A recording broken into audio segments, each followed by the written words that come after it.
Olá, turma! Nessa videoaula nós iremos estudar sobre a fisiologia da gravidez e lactação. E para compreender melhor esse conteúdo, é importante relembrar os aspectos relacionados com o sistema reprodutor masculino e feminino. Nessa aula nós vamos partir aqui do ponto inicial da ovulação, que é aquele momento onde nós temos a expulsão do óvulo secundário circundado daquela camada de cúmulos óvulos. Nesse momento, as fímbrias elas fazem uma varredura sobre essa superfície ovariana, auxiliando então na captação desse ovócito secundário e impedindo que ele seja jogado na cavidade abdominal e, consequentemente, degenerado. A movimentação desse ovócito secundário é estimulado pelo aquele movimento dos cílios que estão presentes na superfície das tubas uterinas, além das contrações musculares lisas daquelas camadas que nós temos aí nas tubas uterinas. E esse ovócito secundário, ele é encaminhado para essa região aqui da ampola uterina, que é o local onde geralmente ocorre o processo de fertilização. Nessa imagem, nós podemos observar fotos durante um procedimento de histerectomia parcial em uma mulher de 45 anos de idade, onde os médicos foram surpreendidos aí pelo momento da ovulação. Nós observamos aqui um ovário, o folículo e o ovócito secundário sendo ejetado. É interessante a gente observar que esse processo ele durou aí cerca de 15 minutos e essas imagens aí são belíssimas. O processo de fertilização, pessoal, ele deve ocorrer dentro de 24 horas após a ovulação. Por que que esse tempo é necessário? Porque vocês lembram que a gente discutiu na aula de sistema reprodutor feminino que existe um tempo de sobrevida para esse ovócito secundário, que é de 24 horas. Nessa foto, nós conseguimos observar a diferença entre o tamanho do ovócito e dos espermatozoides, sendo os ovócitos células grandes, enquanto que nós temos aqui os espermatozoides pequenos. A gente consegue observar o ovócito, o primeiro corpúsculo polar, que depois degenera, e também aqui a região de corona radiata.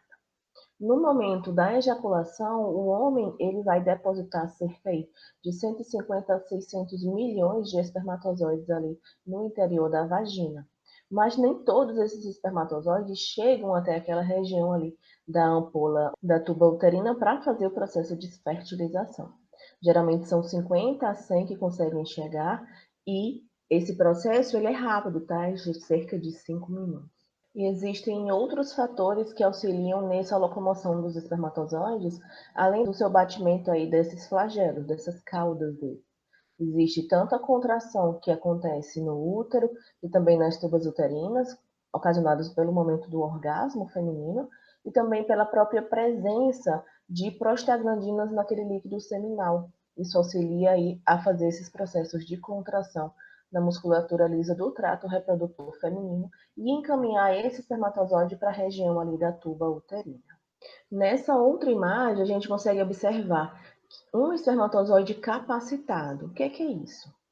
Os espermatozoides eles precisam passar por um processo de maturação adicional, que a gente chama de capacitação. Só depois que eles passam por esse processo de capacitação, que eles vão conseguir penetrar na zona pelúcida, que circunda aí o ovócito. Professor, e como é que esse processo de capacitação acontece? Não se sabe muito bem por que ele acontece, como é que ele acontece, mas ele pode ocorrer no trato reprodutor feminino, ele pode também acontecer em laboratórios, mas apenas os espermatozoides que estão capacitados conseguem liberar enzimas a partir dos seus acrossomos, e isso é essencial para eles penetrarem da zona pelúcida que circundam esse ovócito. E agora que a gente vai conhecer o passo a passo desse processo de fertilização. Então, a primeira coisa é os espermatozoides precisam chegar ali naquela região da tuba uterina, na porção da ampola, e essa onda de espermatozoides, ela passa pelas células foliculares e elas vão chegar até a zona pelúcida, onde elas vão se ligar. Nessa zona pelúcida a gente tem a proteína ZP1, que liga a proteína ZP2, que é uma proteína filamentosa, que se liga aí à proteína ZP3, então elas formam uma espécie de treliça. E aí, os receptores presentes na membrana plasmática dos espermatozoides se ligam às proteínas ZP3, que estão aí presentes na zona pelúcida. Quando isso acontece, ativa a via de sinalização da fosfolipase C, que leva a um aumento da quantidade de cálcio. E aí esse aumento da quantidade de cálcio intracelular dentro do espermatozoide desencadeia a exocitose do acrossoma, uma das coisas que a gente chama de reação acrossomal ou reação acrossômica, tá? E aí, nessa secreção aí, a gente vai ter uma grande quantidade de enzimas de hidrólise. Então, durante essa reação acrossomal, o que a gente vê é que o aumento da quantidade de cálcio intracelular facilita a fusão da membrana externa acrossomal com a membrana plasmática aí do espermatozoide, e é isso que resulta na exocitose desse conteúdo acrossomal. Em seguida, essas enzimas hidrolíticas contidas na cápsula acrossomal, elas vão ser liberadas e elas vão se dissolver aqui nessa região da zona pelúcida. E, além disso, pessoal, existe uma função que a gente chama de chicote, que os espermatozoides eles se locomovem, mexendo essa cauda como se eles estivessem fazendo aí um chicote. E qual é a importância dessa função de chicote da cauda desse espermatozoide? É que ela ajuda a empurrar a cabeça do espermatozoide em direção a essa membrana aqui do oócito. Em seguida, pessoal, a cabeça do espermatozoide estando repousada sobre essa região aqui da membrana do oócito, ela acaba sendo envolvida aqui por microvílulos desse oócito e, nesse caso, essas duas membranas elas vão se fundir. Daí, os conteúdos do espermatozoide, eles entram no ovócito e a membrana desse espermatozoide aqui, ela não entra, tá? Ela fica aqui para fora. Depois ela é degenerada no nosso organismo. Que anteriormente estavam logo abaixo da membrana plasmática, e essas enzimas que são liberadas promovem mudanças nas proteínas da zona pelúcida, causando o endurecimento dessa zona pelúcida, dessa forma prevenindo a entrada de outros espermatozoides. Então, essa reação cortical é que impede o processo de polispermia.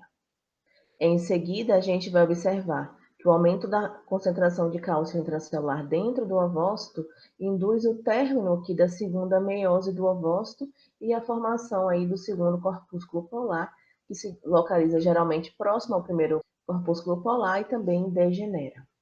A cabeça do espermatozoide ela vai aumentar para se tornar aí o pronúcleo masculino, e aí a gente vai ter a união de pronúcleo masculino com pronúcleo feminino e, consequentemente, formação de um zigoto que apresenta 46 cromossomos, sendo 23 provenientes do gameta masculino e 23 do gameta feminino. Nessa imagem, a gente pode observar os processos de ovulação, fertilização e implantação, iniciando com o processo de ovulação, captação desse ovócito pelas fímbrias e a chegada dele aqui na região da ampola da tuba uterina. A gente consegue observar o encontro do espermatozoide com esse ovócito nessa região e o processo de fertilização acontece. Esse zigoto ou concepto, ele permanece aí na tuba uterina por cerca de 72 horas e durante esse processo ele vai passando por uma série de divisão celular, tá? Chegando até o estágio de mórula. E esse concepto ele vai se nutrindo aí de secreções que são liberadas pelas tubas uterinas. Essa região das tubas uterinas chamadas de istmo, ela começa a se contrair para manter nessa região aqui da tuba uterina esse zigoto em processo de divisão, porque ele precisa chegar na cavidade uterina na forma aí de mórula e em seguida vai ser convertido a blastocisto. Então esse processo precisa de um certo tempo para acontecer. O blastocisto ele vai ter aqui uma porção chamada de trofoblasto e uma massa celular interna que é o que vai dar propriamente origem aí ao embrião. E ele fica 72 horas ali nessa região uterina sem se implantar, se nutrindo aí das secreções que são produzidas pelo próprio útero. Esse processo de implantação do blastocisto no endométrio ele vai acontecer aí cerca de 6 a 7 dias após o processo de ovulação. E é interessante observar que para que o blastocisto ele consiga sobreviver nessa região, ele precisa secretar uma grande quantidade de substâncias. Por exemplo, ele precisa secretar algumas substâncias imunossupressoras para evitar que ele seja reconhecido como algo, como um corpo estranho e atacado pelo nosso sistema imunológico. Ele também sustenta a gonadotrofina coriônica humana, que é o HCG, que é extremamente importante para manter a sobrevida do corpo lúteo, aí, mesmo quando existe a queda lá nos níveis de LH. Nós podemos observar nesse esquema o que está acontecendo no ovário hipófise, o que está acontecendo no endométrio uterino e no óvulo e embrião. A gente tem, durante a fase folicular tardia, um folículo dominante secretando uma grande produção de estrógeno. E aí, esse estrógeno, ele facilita o crescimento endometrial e também induz a expressão de receptores de progesterona no útero. No caso, nós temos um ócito primário aqui estacionário. Aqui no dia 13, nós podemos observar um pico dos níveis de estrógeno e o início aí do surto de LH, a retomada do processo de meiose, e a gente vai ter, depois do processo de ovulação, a gente vai ter o primeiro corpúsculo polar sendo formado e a parada na metáfase 2, 35 horas após o início desse surto de LH. Com o processo de ovulação, a gente também faz a formação do corpo lúteo.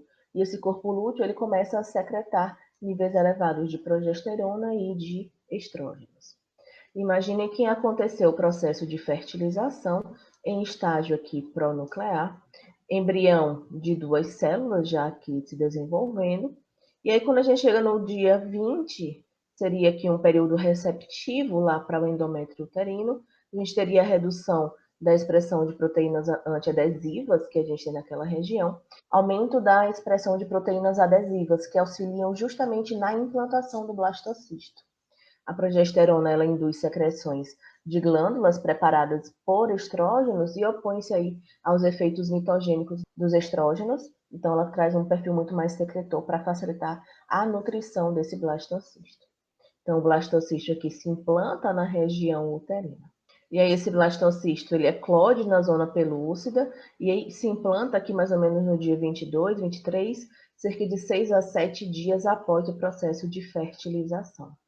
Nesse caso, ele começa a resgatar o corpo lúteo, porque ele secreta o beta-HCG, né, o HCG, a gonadotrofina coriônica humana. E mais ou menos lá para o dia 26, a gente observa uma implantação intersticial completa. Nesse processo de implantação, é inicialmente importante que esse blastocisto ele consiga romper aquela zona pelúcida. Então, a gente tem a zona pelúcida ao redor, uma camada de células chamada de trofoblasto, uma cavidade e uma região onde nós temos as massas celulares internas que vão dar origem aí ao embrião. Então, existem alguns fatores líticos que vão ser secretados tanto pelo blastocisto, como também podem ser secretados alguns fatores líticos pelo próprio endométrio. Alguns deles são aí sugeridos como a própria plasmina. Esses fatores líticos vão romper a zona pelúcida. Isso é importante para o processo de aposição. Nesse processo de aposição, o que é que a gente observa? É o primeiro contato que a gente vai ter entre o blastocisto e a camada endometrial.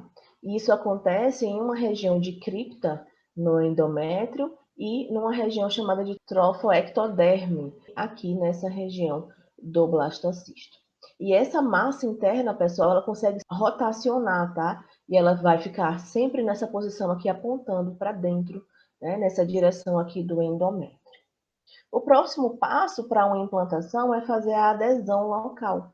Esse processo de adesão, ele acontece pelo aumento de interações ligante-receptor, através aí das integrinas. Então, esse trofoblasto, ele vai se aderir justamente ao epitélio uterino através aí de microvilosidades.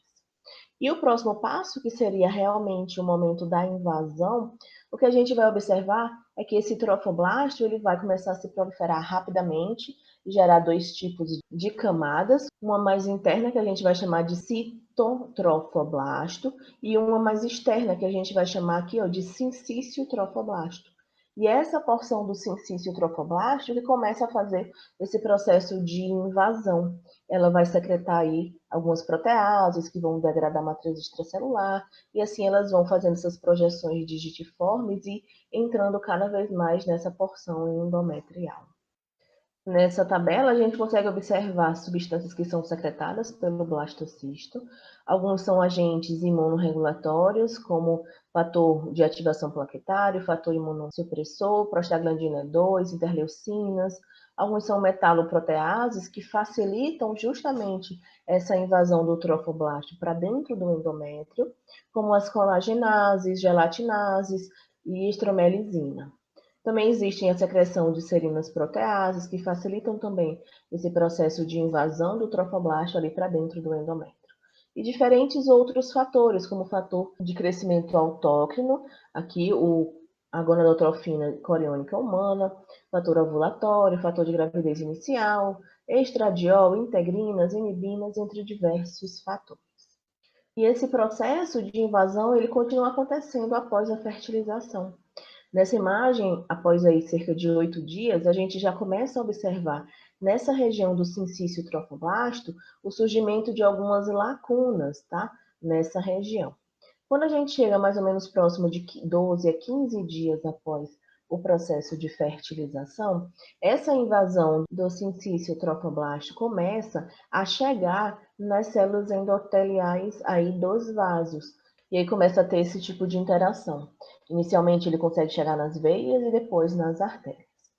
Além disso, o que a gente observa é que existe uma proliferação daquelas células do citotrofoblasto, formando algumas camadas que vão invadindo essa região do sincício trofoblasto. Isso a gente vai chamar de vilosidade coriônica primária. Com o desenvolvimento posterior, aqui mais ou menos 20 dias, é que a gente vai observar que nós temos células mesenquimais do mesoderma embrionário que invadem essa velocidade coriônica primária, e aí ela começa a ser conhecida como velocidade coriônica secundária. Aí algumas dessas células começam a formar vasos sanguíneos, artérias e veias, que são novos. E aí a gente passa a chamar isso de vilosidade coriônica terciária, onde a gente tem aqui os vasos recém-formados nessa região. E aí nós podemos observar que essas vilosidades coriônicas terciárias vão estar em contato com o sincício trofoblasto e dessa forma a gente observa uma separação do sangue da mãe do feto através dessas estruturas. É importante a gente observar que quando o blastocisto ele consegue se implantar na parede uterina, é que a placenta ela começa a se formar. E aí o corpo lúteo ele fica próximo do final da sua duração, que geralmente é 12 dias. Porque agora a placenta é que vai assumir a nutrição aqui nessa região. Então, quais seriam as funções da placenta? Funções respiratórias e excretoras, função de nutrição, função endócrina, a difusão de nutrientes, difusão de oxigênio do sangue materno para o sangue do feto, bem como, pessoal, a difusão de produtos de excreção do feto para a mãe, para que aí a mãe consiga fazer essa eliminação. Com base nessas funções, a gente pode observar que a placenta é a principal ligação entre a mãe e o feto. O embrião que fica em desenvolvimento, ele fica flutuando em um líquido chamado de líquido amniótico. Ele vai obter oxigênio e nutrientes da mãe, pela placenta e pelo cordão umbilical. Existem algumas membranas extraembrionárias que envolvem esse embrião e formam a placenta. A gente tem aqui saco vitelínico, a gente tem o córeo, a região de âmnio. E se a gente observar, ampliar, né, essa estrutura placentária, a gente consegue observar que a maior parte de material vai ser trocado justamente devido a essas membranas de placenta aqui, por processos de difusão, mas outros materiais eles precisam ser transportados. Nós podemos observar que o feto vai possuir uma veia umbilical que carrega, nesse caso, tá, diferente do que acontece após o nascimento, o sangue oxigenado para o embrião, e as artérias umbilicais elas levam o sangue embrionário para a placenta. Nós conseguimos visualizar aqui as velocidades coriônicas contendo os vasos sanguíneos dos embriões, os vasos sanguíneos maternos, e a gente tem aqui o sangue materno chegando próximo aqui a essas velocidades coriônicas. As artérias umbilicais elas vão se aproximando dessa região placentária e começam a se ramificar repentinamente sob o âmnio. Aí elas penetram na placa coriônica e então se ramificam novamente aqui, entrando nessas velocidades coriônicas e formando essa rede aqui de vasos. E aí o sangue que obteve quantidade suficiente de nutriente, de oxigênio, ele vai retornar em direção ao feto através de uma única veia umbilical. Então, dessa forma, pessoal, o sangue da mãe e o sangue do feto, eles não vão ter esse contato. Entretanto, a gente consegue fazer o processo de transferência de nutrientes e de oxigênio. Em relação a esse transporte aqui de oxigênio, o que é que a gente pode observar? Que quando a mãe faz essa passagem de oxigênio lá para essa região do espaço interviloso, a pressão de oxigênio vai cair bastante. Então, antes era de cerca de 100 milímetros de mercúrio e agora cai para 30 a 35 milímetros de mercúrio. O que se aproxima bastante aqui das pressões de oxigênio nos vasos fetais. E como nós estudamos na nossa aula de troca de gases, é importante a gente ter uma diferença de pressão de oxigênio para que a gente consiga fazer essa transferência. Mas nesse caso aqui, existem algumas coisas interessantes. Apesar da gente não observar uma diferença de pressão de oxigênio muito grande, para favorecer esse processo de troca de oxigênio da mãe para o feto, ele possui uma hemoglobina diferente. Então, a hemoglobina fetal é uma hemoglobina que estruturalmente ela tem uma afinidade muito maior pelo oxigênio do que a hemoglobina da mãe. Por isso, ele consegue aí captar muito mais oxigênio dessa hemoglobina materna. Além disso, existe uma grande concentração de hemoglobina no feto, geralmente aí cerca de 50% a mais do que a gente observa na mãe. Então, esses processos de troca entre a mãe e o feto, que acontece nessa região placentária, podem ser por difusão simples, que a gente observa para gases, né, para oxigênio e CO2, por difusão facilitada, aí precisa de transportadores, o que a gente observa para glicose e aminoácidos, transporte ativo, que a gente observa para íons como sódio e cálcio. E o feto, ele excreta principalmente produtos nitrogenados não proteicos, como a ureia, o ácido úrico e a creatinina, e por isso a mãe ela é responsável por fazer esse tipo de excreção. A placenta também é extremamente importante porque ela tem um grande perfil de produção hormonal.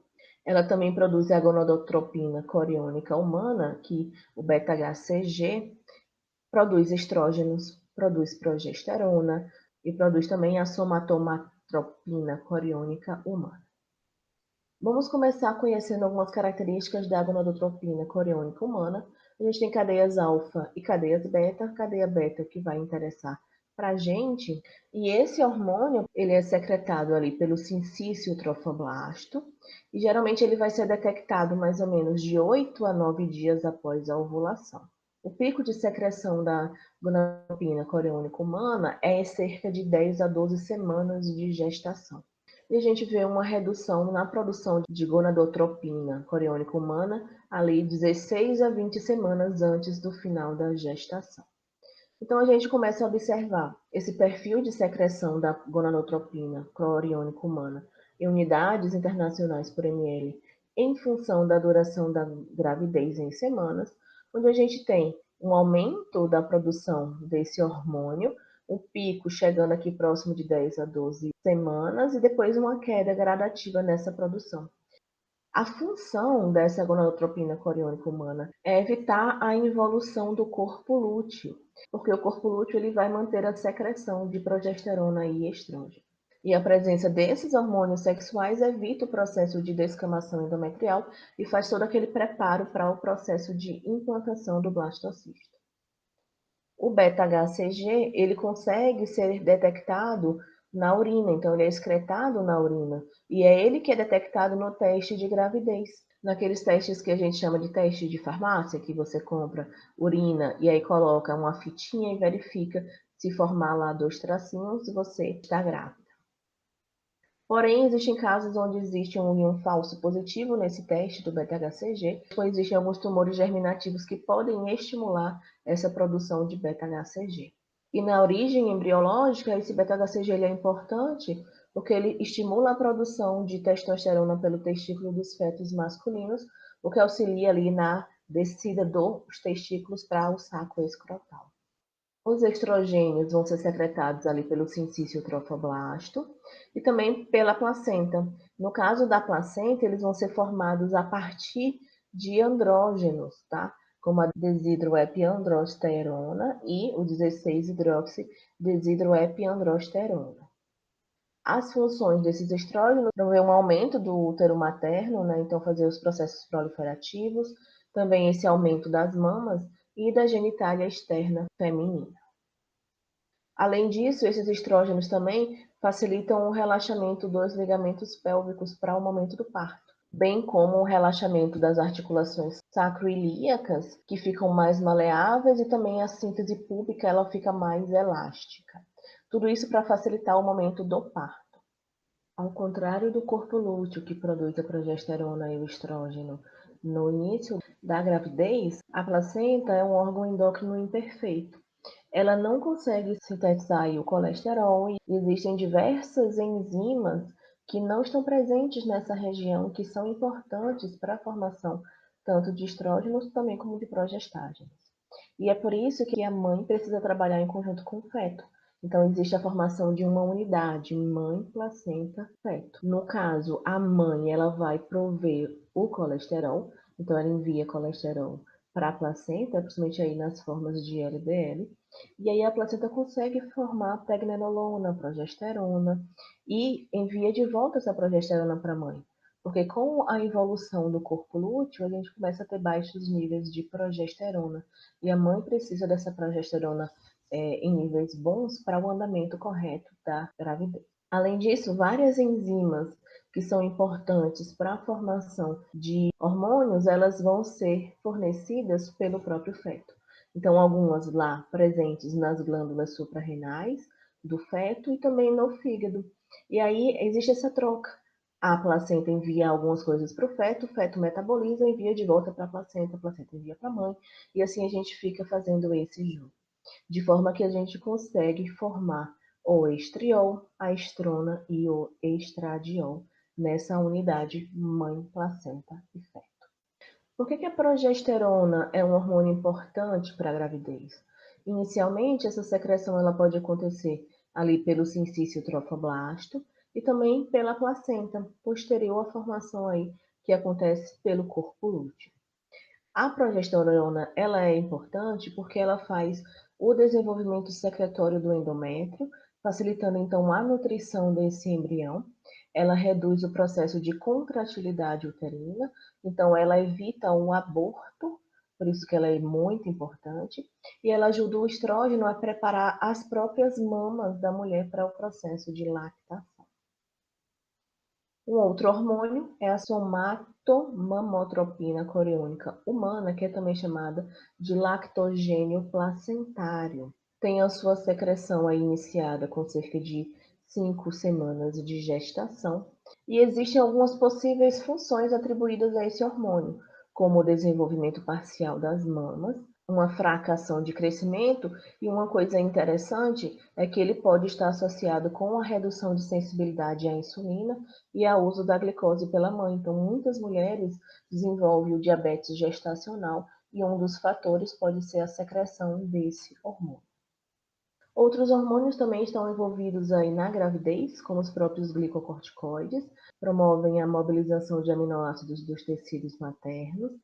A aldosterona faz uma reabsorção de sódio, então isso pode levar a um aumento de volume celular, que pode levar a uma hipertensão induzida pela gravidez. Muitas mulheres desenvolvem a hipertensão gestacional. O paratormônio é importante também para aumentar essa absorção de cálcio na mãe, e a relaxina é um outro hormônio que está associado com o momento de amolecimento ali do colo do útero, principalmente no momento do parto, para facilitar a passagem desse bebê que vai nascer. Pensando na gravidez como um todo, é um período que dura aí, geralmente 38 a 40 semanas, a depender se a gente conta a partir da ovulação ou se a gente conta a partir do primeiro dia menstrual. Nesse caso, a mulher ela sofre uma série de modificações corporais para suportar o feto e também para aguentar aí o momento do parto. Uma das principais observações é o ganho de peso. É comum a mulher engordar, que a gente tem o primeiro trimestre, segundo trimestre, terceiro trimestre, e mais ou menos próximo ali do final da gestação, o que é que a gente vai observar? um aumento das mamas em cerca de 1 a 1,5 quilos, aumento do volume do líquido extracelular em cerca de 2 a 2,5 quilos, placenta pesa de 0,5 a 1 quilo, a gente tem um volume sanguíneo na placenta de 2 a 2,5 quilos, o peso do feto que pode variar, tá pessoal? Aqui é um exemplo de 3,5 a 4 quilos, o útero e as estruturas anexas pesando de 2 a 2,5 quilos, um depósito de gordura nessa região de 3,5 a 4 quilos. Então, é normal que a mulher engorde em torno de 13,5 a 16 quilos na gravidez só por causa dessas modificações que são necessárias para a gravidez. Além disso, a gente observa um metabolismo basal aumentado em cerca de 15% no fim da gravidez, o que causa um calor excessivo nessas grávidas. A nutrição, ela vai apresentar uma grande deficiência materna de cálcio, fosfato, ferro, vitamina D, vitamina K. É importante fazer determinados tipos de suplementação, por exemplo, com a vitamina D, para melhorar a absorção intestinal de cálcio, com a vitamina K, para fazer com que o bebê tenha protrombina suficiente para evitar um processo de hemorragia durante o parto. A gente também observa no sistema cardiovascular que existe um aumento de volemia. No parto, a mulher ela tem aí cerca de 1 a 2 litros de sangue a mais no seu corpo. É um sangue extra, que a gente pode visualizar nesse gráfico, que nos mostra aqui o volume de sangue em litros em função da duração da gravidez em semanas. A gente observa que no final aí da gravidez, né, nas semanas finais, essa mulher começa a aumentar o volume de sangue. Isso é importante para o momento do parto, uma vez que vai ter uma grande perda de sangue, então para evitar que ela entre em choque hipovolêmico. A respiração materna também vai aumentar, cerca de 20%. Aumenta a formação de urina nessa mulher. E existem alguns casos especiais que necessitam de um acompanhamento. Nos casos de pré-eclâmpsia, nós podemos observar em alguns casos uma retenção excessiva de sódio e água, ganho de peso, edema, hipertensão, e aí a mulher ela fica sob observação. E os casos de eclâmpsia, tá? Eles causam aí espasmos vasculares sistêmicos, convulsões, coma. E o que é que vai ser feito se a mulher tiver em eclâmpsia?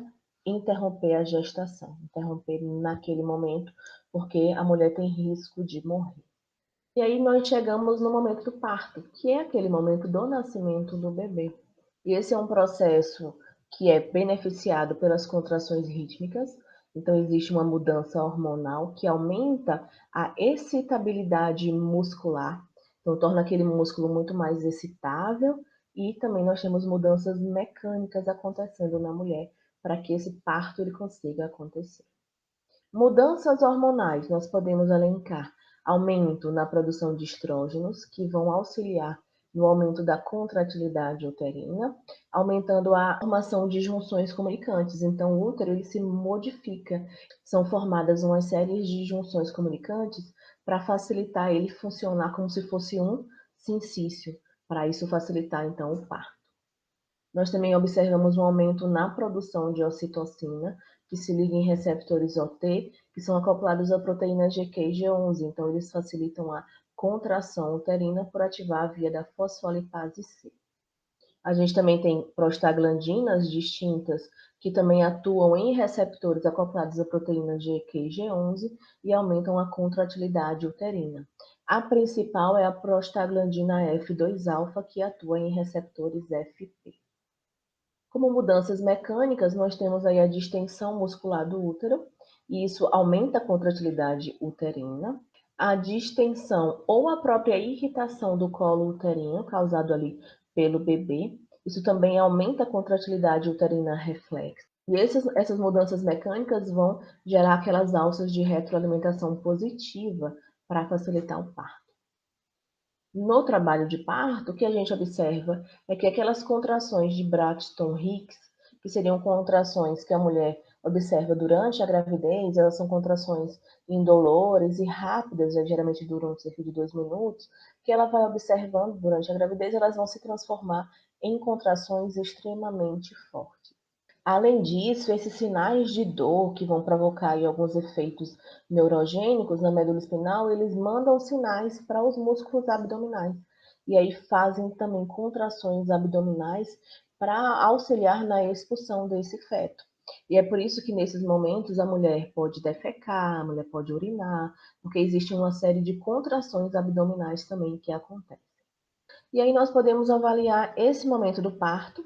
Aqui inicialmente a gente tem um feto completamente desenvolvido. Quando esse trabalho de parto começa, o feto normalmente está posicionado aqui no útero com a cabecinha dele aqui para baixo, tocando nessa região aqui do colo do útero. E aí a gente vai tendo uma dilatação cervical. As contrações uterinas elas vão empurrando esse feto contra o colo do útero, que vai se amolecendo, vai estirando, vai dilatando, e quanto mais a gente faz essa irritação, essa distensão, a gente gera mais ocitocina e aí a gente contrai mais ainda. E o parto aqui, uma vez que esse colo do útero está completamente dilatado e estirado, as contrações uterinas empurram o feto para fora aqui através da vagina. Esse processo aqui de trabalho de parto é controlado por uma alça de retroalimentação positiva, que só vai terminar quando tiver a expulsão do feto. Então, o feto ele desce para a parte inferior do útero, ele irrita aquele colo do útero, o colo do útero se estira, isso gera contrações uterinas que estimulam ainda mais esse estiramento do colo do útero. Isso libera mais ocitocina ali pela neurohipófise, mais prostaglandinas, e aí a ocitocina e prostaglandinas aumentam a contração uterina. E aí isso vai acabar quando o nascimento do bebê interromper esse ciclo. E aí parece que tudo acabou para a mãe, né? Não é isso, ainda tem o pós-parto. No pós-parto, a placenta ela precisa ser eliminada. E esse processo é um processo gradativo, tá? Então, geralmente a mulher ainda vai ter cerca de 10 a 45 minutos de contrações uterinas pós-parto para fazer a eliminação dessa placenta. E em seguida, essa mulher ela vai passar pelo processo de atrofia uterina, aí 1 a 4 semanas pós-parto, a mulher vai estar tendo essa redução de número de células e de tamanho realmente desse útero. E uma vez que esse bebê nasce, ele vai ser amamentado pela mãe. E aí, nesse caso, a unidade funcional secretora das mamas é o alvéolo. Nós temos aqui o alvéolo, que é essa estrutura que tem uma camada aqui de células alveolares, importantes para fazer os processos de secreção dos componentes do leite. Esse alvéolo ele é circundado por uma camada de células mioepiteliais contráteis, e a gente também tem ao redor células adiposas. Esses alvéolos, eles estão dentro dos lóbulos secretórios, e geralmente a gente tem aí 15 a 20 alvéolos por lóbulos secretórios. Cada um deles vai drenar para um ducto diferente, e esses ductos eles vão se unir até chegar nessa estrutura de ductos lactíferos que realmente vão fazer a liberação, essa ejeção de leite para fora das mamas. Então, observem a estrutura como um todo. A gente tem tecido adiposo, esses lóbulos secretórios repletos desses alvéolos e um sistema de ductos que vai aqui se abrir nessa região do mamilo da mãe. Essas células mioepiteliais, pessoal, são importantes para fazer a contração e empurrar esse leite que está sendo formado para frente. Não adianta só a gente formar o leite se a gente não conseguir empurrar ele para poder ser liberado pelos ductos lactíferos. Quando a gente pensa no processo de formação do leite, esses componentes eles podem ser jogados nesse lúmen alveolar através de diferentes vias. Alguns dos componentes eles passam pela via secretória, por exemplo, algumas proteínas, outros por endocitose e excitose transcelular. Aí a gente tem aqui algumas vesículas contendo essas proteínas também. A gente tem via lipídica para liberação de lipídios nessa região do lúmen alveolar. A gente tem transporte transcelular de sais, de água, através de canais transportadores específicos, ou a gente também tem transporte paracelular. Então, observem que nós temos como componentes desse leite proteínas, lipídios, sais, açúcares, água, dentre outros componentes. E essa composição de colostro humano, leite humano e leite de vaca, nós podemos observar nessa tabela. E o leite é basicamente uma emulsão onde a gente tem gordura, a gente tem solução aquosa, a gente tem açúcar, proteína, vários cátions e ânions. E essa composição aqui do leite materno, né, pessoal, e do colostro é diferente. Esse colostro é a substância fina, amarelada, que é semelhante ao leite, que é secretado durante os primeiros dias após o parto. E a gente tem um leite de vaca que ele é caracterizado por possuir uma grande quantidade de proteínas, além de uma grande quantidade de eletrólitos também. E ele não é muito bem tolerado pelos recém-nascidos, uma vez que o sistema gastrointestinal ainda está em desenvolvimento nesses bebês. Existem diferentes hormônios que podem afetar a glândula mamária durante a gravidez e durante a amamentação. Existem alguns hormônios que são chamados mamogênicos, ou seja, eles promovem a proliferação celular naquela região das mamas. Aqui, para crescimento lóbulo alveolar, a gente tem estrógeno, hormônio do crescimento, cortisol, prolactina, entre outros. Crescimento de ductos, o próprio estrógeno, hormônio do crescimento, cortisol, relaxina. Existem alguns hormônios lactogênicos. Aqui eles vão promover a iniciação da produção de leite pelas células alveolares. Prolactina, cortisol, a própria insulina, hormônio da tireoide, do crescimento, entre outros. Existem hormônios chamados de galactocinéticos, que promovem a contração daquelas células mioepiteliais e, consequentemente, a ejeção de leite, como a ocitocina e o hormônio antidiurético. E existem hormônios galactopoiéticos, que mantêm a produção de leite após ter sido estabelecida, como, por exemplo, a prolactina e o cortisol. A prolactina é muito envolvida com o processo de lactação. Ela é secretada pela adenohipófise, lá nos lactotrófos. No momento do pós-parto, o que a gente observa? Uma redução na produção de estrógeno e de progesterona, que são importantes para aquele desenvolvimento mamário. Entretanto, nesse momento do pós-parto, a gente observa um aumento da lactação. A secreção de leite, ela pode ser auxiliada por alguns hormônios, como nós vimos, o hormônio do crescimento, cortisol, paratormônio, a própria insulina. Após as primeiras semanas de vida, existe uma diminuição na secreção basal de prolactina na mãe. E aí isso é um problema, porque se a prolactina ela é importante para estimular essa secreção de leite, como é que a gente mantém essa secreção se a gente tem baixa produção basal de prolactina? E aí que entra um mecanismo extremamente bonito, que é a questão da sucção do bebê. Esse processo de estimulação da amamentação pela sucção do bebê nas mamas da mãe é levado aqui através da medula espinal até chegar na região hipotalâmica.